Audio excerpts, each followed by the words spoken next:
Media మిత్రులందరికీ నా హృదయపూర్వక నమస్కారం. ఈరోజు నర్సరావుపేట కలెక్టరేట్లో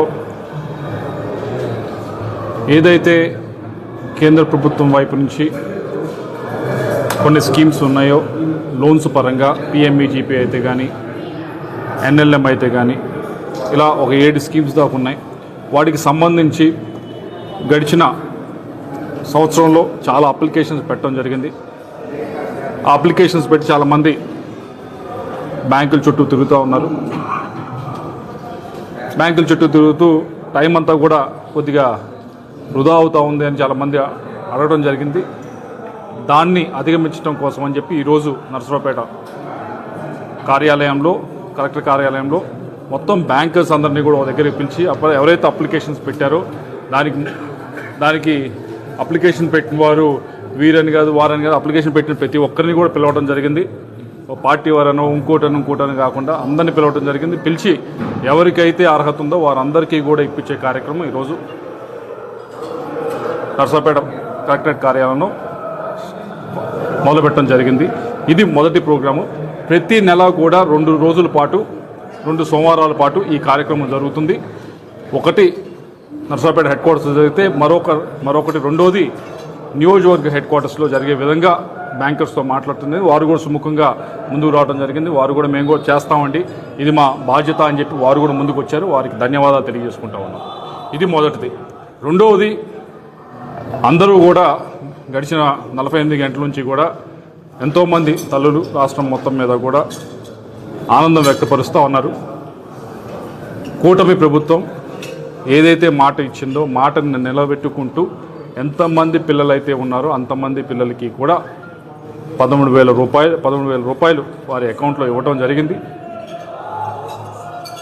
ఈ అమౌంట్ అంతా కూడా ఎక్కడా కూడా మధ్యలో మిడిల్ మ్యాన్ కానీ ఇంకోటి లేకుండా డైరెక్ట్ అకౌంట్లో పట్టడం జరిగింది. అయితే మొన్నటిదాకా రాష్ట్రంలో ఒక క్యాంపెయిన్ నడపడం జరిగింది. ఒక 4-5 రోజుల క్రితం దాకా సూపర్ 6 అని ప్రకటించారు. ఏమైంది అని చెప్పి, సరే అది దాని గురించి మొన్నటిదాకా మాట్లాడి ఒకసారి తల్లికి వందనం కింద ఈ డబ్బులు ప్రతి అకౌంట్లో కూడా డబ్బులు వేయటం స్టార్ట్ చేయగానే మరొకటి ఎత్తుకోవడం జరిగింది. ఇప్పుడు ప్రతి ఒక్కరు ప్రతిపక్షం మాట్లాడేది ఏంటంటే, దీంట్లో 2,000 రూపాయలు ఏమైంది, లోకేష్ గారి అకౌంట్లోకి వెళ్ళిందా, లేకపోతే ఇదా అని చెప్పి అనవసరమైన మాటలన్నీ కూడా మాట్లాడుతూ ఉన్నారు. మొన్న ఇదివరకు కూడా ఏదైతే తల్లుల అకౌంట్లో వేశారో డబ్బులు, దాంట్లో స్కూల్ మెయింటెనెన్స్ కోసం అని చెప్పి కొంత తీసుకోవడం జరిగింది. దీంట్లో కూడా స్కూల్ మెయింటెనెన్స్ కోసమని కొంత తీసుకోవడం జరుగుతూ ఉంది. దాన్ని మళ్ళీ కూడా పిల్లల మీద ఖర్చు పెట్టే బాధ్యత ప్రభుత్వం తీసుకుంటా ఉంది, అంతేగాని వేరేది కాదు. అయినా కూడా లోకేష్ గారు ముందుకు వచ్చి చెప్పారు, అయ్యా నువ్వు నా అకౌంట్లోకి వెళ్ళింది అంటున్నారు, చూపించండి, ఛాలెంజ్ చేస్తూ ఉన్నామని. ఆ ఛాలెంజ్ చేస్తే కనీసం దాని గురించి మాట్లాడింది లేదు. కానీ ఒకటి రాష్ట్ర ప్రజలందరూ కూడా గుర్తుంచుకోవాల్సింది ఏంటంటే, గమనించవలసింది ఏమిటంటే, ఒకటి మాట్లాడుతూ ఉంటే, ఒక పని చేస్తూ ఉంటే దాని నుంచి దృష్టి మరల్చడానికి ఏదో ఒకటి తీసుకొచ్చి అబాండం వేసే కార్యక్రమం ప్రతిపక్షం చేస్తూ ఉంది. అది మానుకోవాలి అని చెప్పి కోరుతా ఉన్నాను. ఈరోజు రాష్ట్రంలో ఉన్న తల్లులందరూ కూడా ఆనందంగా ఉన్నారు. రాష్ట్ర ప్రజలందరూ కూడా ఒక్కొక్కటి సూపర్ 6 కార్యక్రమాలు ఒక్కొక్కటి కూడా చేసుకుంటూ వస్తూ ఉన్నాం. 15 రోజుల్లో అన్నదాత సుఖీభావ కూడా చేస్తూ ఉన్నాం. ఏదైతే 20,000 రూపాయలు ఇచ్చే కార్యక్రమం ఉందో అది కూడా 3 విడతల్లో పిఎం కిసాన్తో పాటుగా ఇచ్చే కార్యక్రమం చేస్తున్నాం. కాబట్టి ఎటువంటి ఆలోచన పెట్టుకోవాల్సిన అవసరం లేదు. సూపర్ 6 ఏదైతే ప్రకటించామో ప్రతి ఒక్కటి కూడా నెరవేర్చే బాధ్యత కూటమి ప్రభుత్వం తీసుకుందాం. అయితే ఒకటే గుర్తుంచుకోండి, ప్రతిపక్షం వైపు నుంచి ఏదో ఒక విధంగా అబండాలు వేయడానికి, ఏదో ఒక విధంగా ఆ టాపిక్ని, మంచి కార్యక్రమం జరిగింది, అందరూ ఆనందంగా ఉన్నారు, దాన్ని ఆనందాన్ని చేస్తూ ఉన్నాం.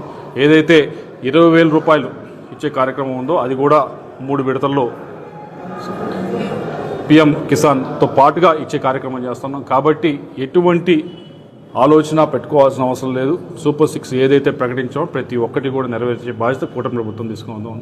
అయితే ఒకటే గుర్తుంచుకోండి, ప్రతిపక్షం వైపు నుంచి ఏదో ఒక విధంగా అబండాలు వేయడానికి, ఏదో ఒక విధంగా ఆ టాపిక్ని, మంచి కార్యక్రమం జరిగింది, అందరూ ఆనందంగా ఉన్నారు, దాన్ని ఆనందాన్ని ఎవరు కూడా ఆస్వాదించకూడదు, దాన్ని పక్కకి తోలాలి, ఇంకోటి ఏదో తీసుకొచ్చి అబాండం వేయాలి, దానిపైన న్యూస్ నడపాలి, దానిపైన హెడ్లైన్స్ రాయాలి, దానిపైన చర్చలు పెట్టాలి అనే ఆలోచనతోనే ప్రతిపక్షం నడుస్తూ ఉంది. దాన్ని ఇప్పటికన్నా మానుకోవాలని చెప్పి తెలియజేసుకుంటా ఉన్నా. ఇది ప్రజలందరికీ అర్థమవుతూ ఉంది. పెద్దగా దీని గురించి మొన్న చూశారు మీరు, పొగాకు దాని గురించి వెళ్ళి ఏ విధంగా పోలీసుల పైన దాడి చేస్తూ ఉన్నారు అనేది చూస్తూ ఉన్నారు. మేము ప్రభుత్వం వైపు నుంచి చిత్తశుద్ధిగా చెప్పాం, మార్కెట్తో మేము ఏదైతే ఉందో పొగాకు ఉందో అది కొంటామని చెప్పడం జరిగింది. దాన్ని కొంటా ఉన్నాం. నిన్న కేంద్ర మంత్రి కూడా వచ్చారు. అదేదో ఒక రోజులో వచ్చాక ఆయన రాలేరు కదా, దాన్ని ముందు అడిగితే దానికి ప్రయత్నం చేస్తేనే ఆయన వచ్చి ఇదిగో దాన్ని సమీక్ష చేశారు. కొనే కార్యక్రమం కూడా వాళ్ళ వైపు నుంచి కూడా ఏం చేయొచ్చు అని చెప్పి ఆలోచిస్తూ ఉన్నారు.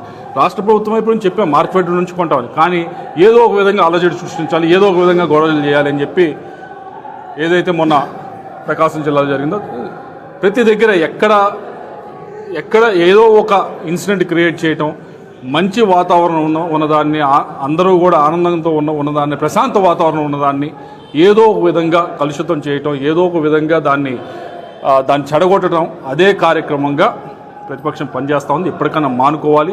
తల్లికి వందనం అనే కార్యక్రమం ప్రతి ఒక్కరికి కూడా, ఎంతమంది పిల్లలు ఉంటే అందరికీ కూడా వేయటం జరిగింది. అందరి అకౌంట్లో కూడా డబ్బులు పడి అందరం కూడా ఆనందంగా ఉన్నారు.